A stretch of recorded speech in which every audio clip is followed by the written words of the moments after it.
नमस्ते साथीहरू, यहाँहरू सबैजनालाई पुनः स्वागत गर्न चाहन्छु यस च्यानलमा। साथीहरू, आजको विषयवस्तुले यहाँहरूलाई भरपूर सूचना दिनेछ भन्ने विश्वास मैले लिएको छु। आउनुहोस् आजको विषय सुरु गरौँ। इपिएस शाखा ग्वार्कोले आज एउटा नयाँ सूचना प्रकाशित गरेको छ। यस सूचनामा चाहिँ के भनेको छ भने यसको विषय चाहिँ के रहेको छ भने कोरिया भाषा परीक्षाका लागि बायोमेट्रिक गर्ने सम्बन्धी सूचना भनेको छ।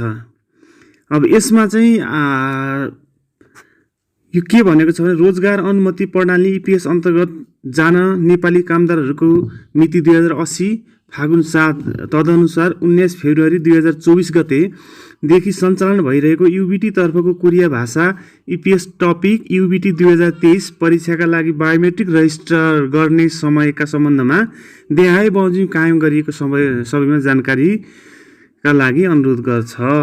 बायोमेट्रिक रजिस्टर हुने स्थान इपिएस कोरिया शाखा ग्वार्को ललितपुर। परीक्षा हुने दिनभन्दा अघिल्लो दिन निम्न अनुसारको समयमा सिफ्ट अनुसार मात्र लाइनमा बस्नु होला भनेर भनेको छ।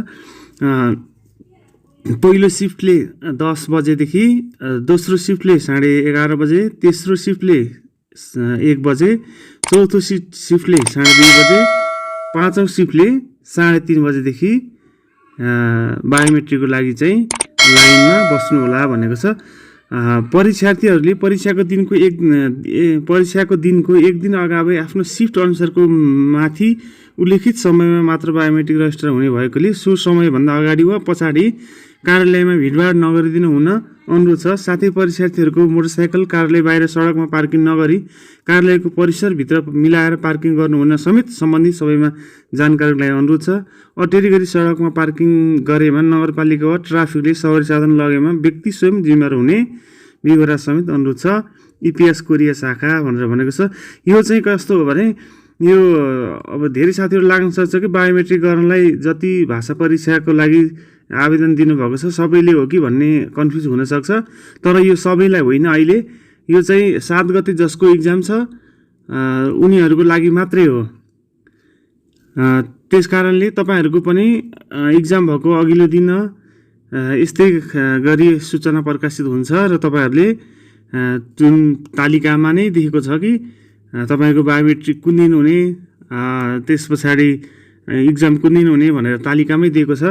त्यसैलाई आधार मानेर यहाँहरूले अघिल्लो दिन इक्जाम हुनुभन्दा अघिल्लो दिनै अथवा त्यही दिनको 1-2 घन्टा अगाडि पनि त्यो चाहिँ गर्न सक्छ होइन।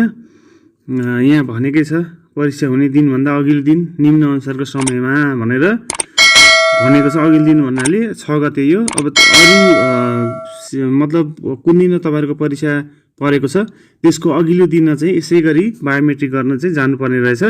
स्थान भनेको चाहिँ ग्वार्कोको इपिएस कोरिया शाखा भवनमै जानुपर्ने रहेछ।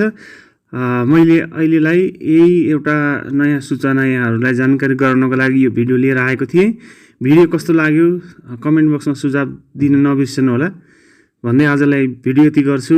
भिडियो अन्तिमसम्म हेरिदिनु भएकोमा यहाँहरू सबैजनालाई धेरै धेरै धन्यवाद।